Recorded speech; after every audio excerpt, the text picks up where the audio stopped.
The movie starts with Officer R.C., and we see him sitting beside a woman. He asks her if she's a serial killer, and then we learn that between 2018 and 2020, a serial killer began terrorizing the United States. The killer committed numerous distinct and well-planned crimes across several states, starting in Denver and reaching Wyoming, with the highest number of murders occurring in Hood River County, Oregon. Based on police interviews, witness accounts, and observations from law enforcement, this film dramatizes the true story revealed through recent killings in what came to be known as the massacre. We then see R.C. chasing a girl in a car who appears injured with a wound on her ear, clearly having suffered a severe assault. The third chapter of the narrative begins, titled, "Please, Can You Help Me, Please?" R.C. appears disturbed and begins using cocaine. He leaves the car to try and shoot at the girl's vehicle, successfully hitting it and causing it to flip over. Despite the crash, the girl survives and flees into the forest. R.C. follows her, armed, while the girl stumbles upon a campsite.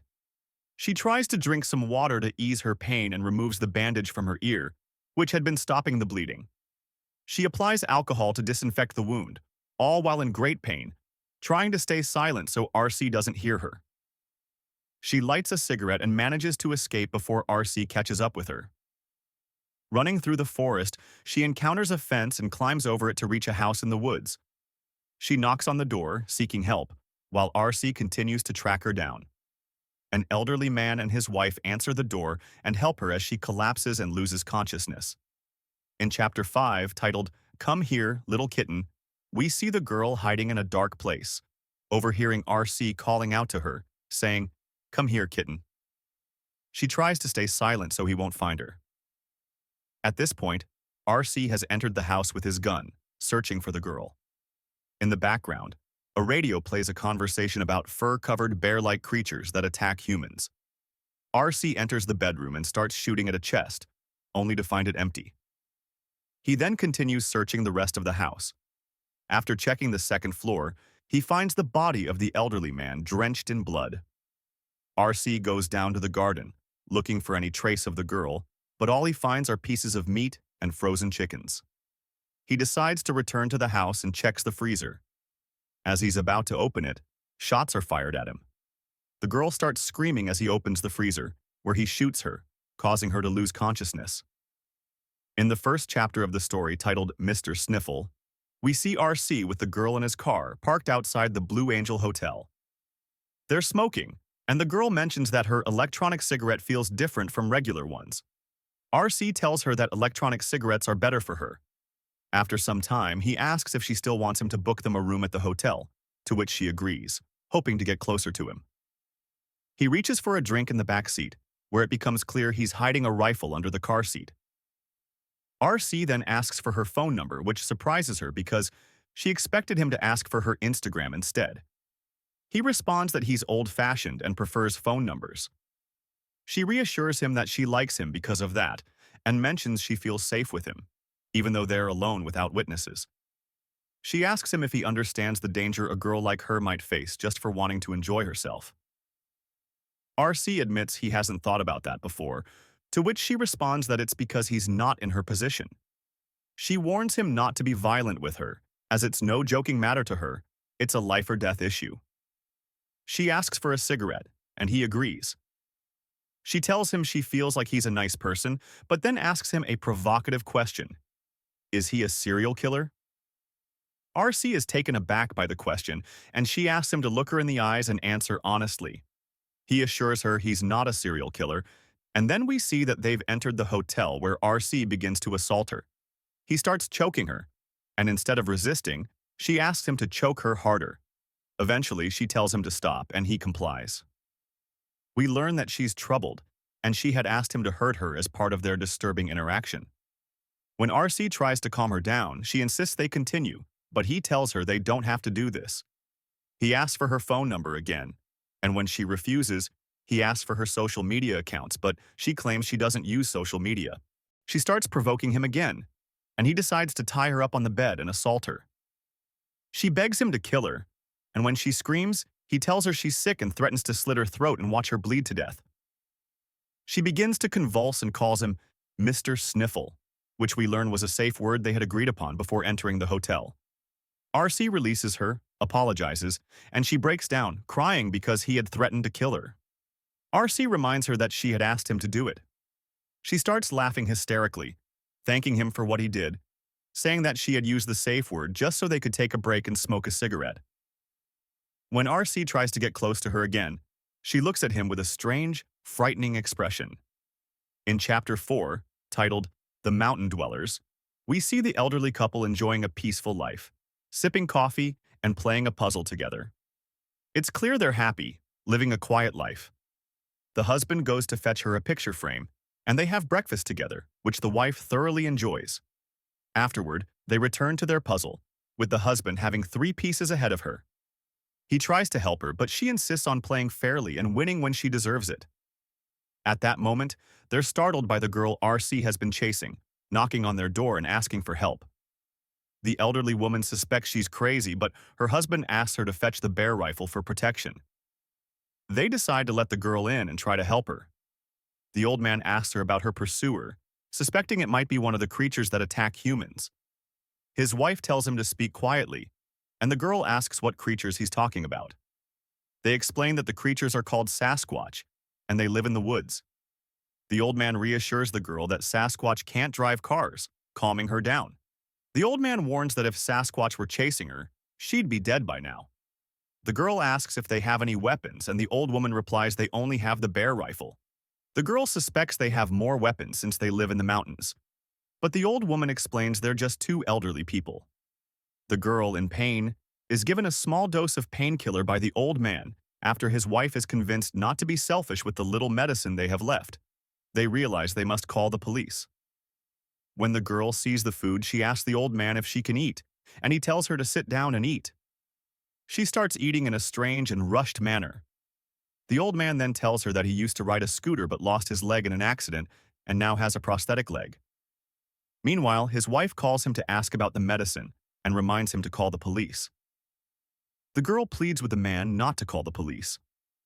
Despite her pleas, the old man goes to pick up the phone, and in that moment, the girl begs him to reconsider. At the same time, the old woman comes down with the medicine, and the girl stabs her with a knife. The girl coldly assures the old woman that she didn't want to kill her but had no choice, and tells her to raise her hands and help with what needs to be done, promising not to kill her but insisting on tying her up to ensure she won't cause harm. The old woman complies without resistance. The girl asks if they have any ropes or chains that could be used, and the old woman tells her that there's a chain in the storm shelter outside the house that might work. When they go outside, the old woman manages to run and escape. Just then, RC arrives. The girl decides to return to the house and hides in the deep freezer. She cuts the electricity and takes the painkillers the old woman brought along with a jacket to keep warm. She lights a match for light and climbs into the deep freezer, closing the lid behind her. In the second chapter, titled, Did You Enjoy the Celebration? Component placement. We see the girl in a hotel room with RC. She convinces him to take some cocaine with her. RC tries to stop her, saying that it's almost morning and that he hasn't used drugs in a long time. She insists on celebrating because it's her birthday. Hesitantly, RC agrees to celebrate with her. She takes some cocaine for herself and offers him some from a separate bag. Soon after, she starts feeling agitated.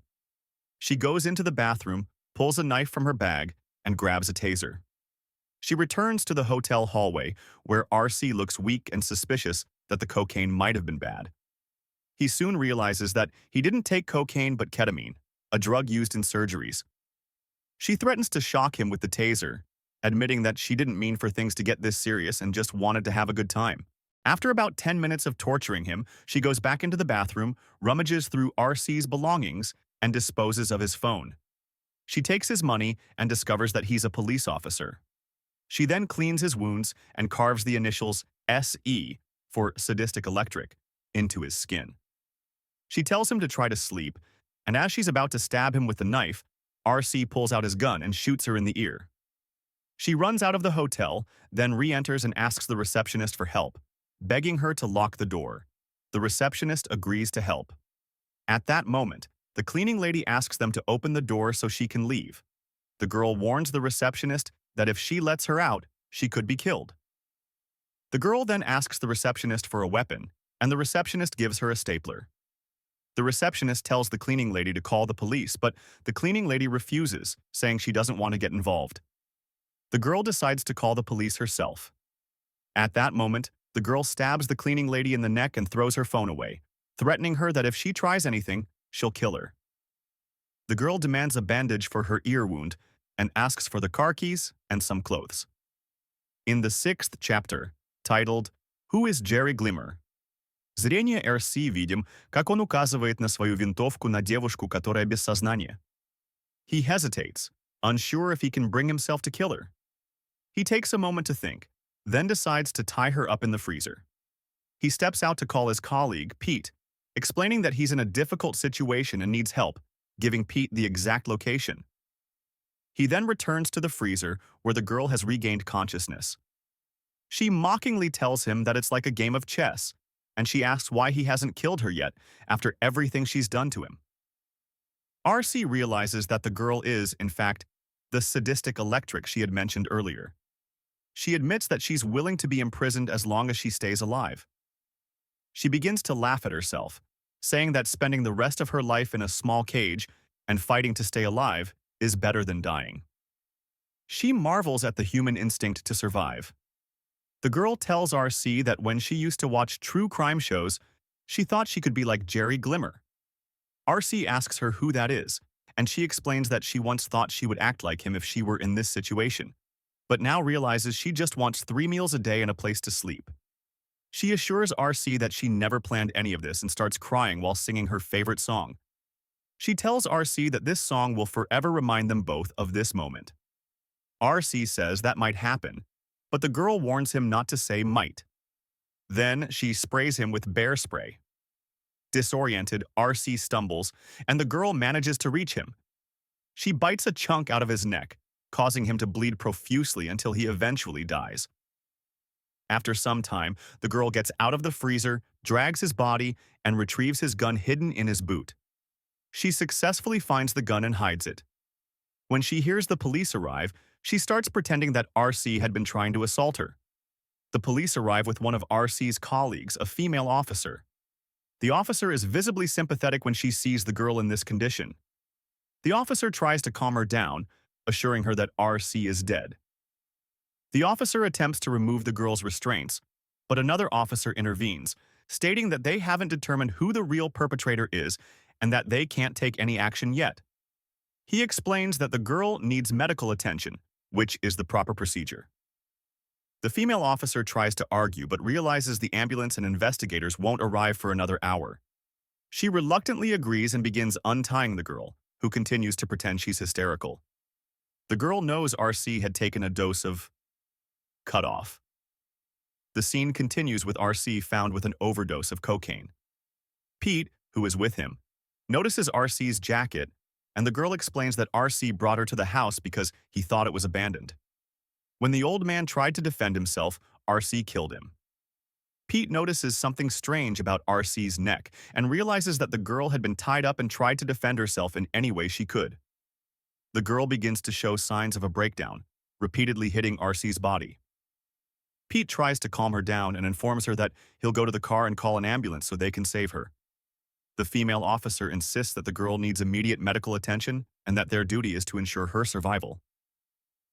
Pete tries to explain that this isn't his first experience with such situations, but the female officer gets upset, feeling that he's dismissing her opinion because she's a woman. He assures her that it has nothing to do with her gender, but rather that he suspects the girl might not be the victim.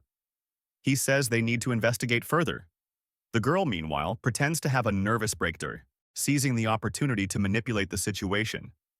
The female officer tries to help her and insists that Pete assist in getting the girl to the hospital. On the way to the hospital, the officer tries to calm the girl, asking her to breathe regularly. At this moment, they encounter the old woman, who informs them that a girl came and killed her husband and also tried to kill her. Upon seeing the girl, the old woman reacts, but the girl immediately shoots her in the head.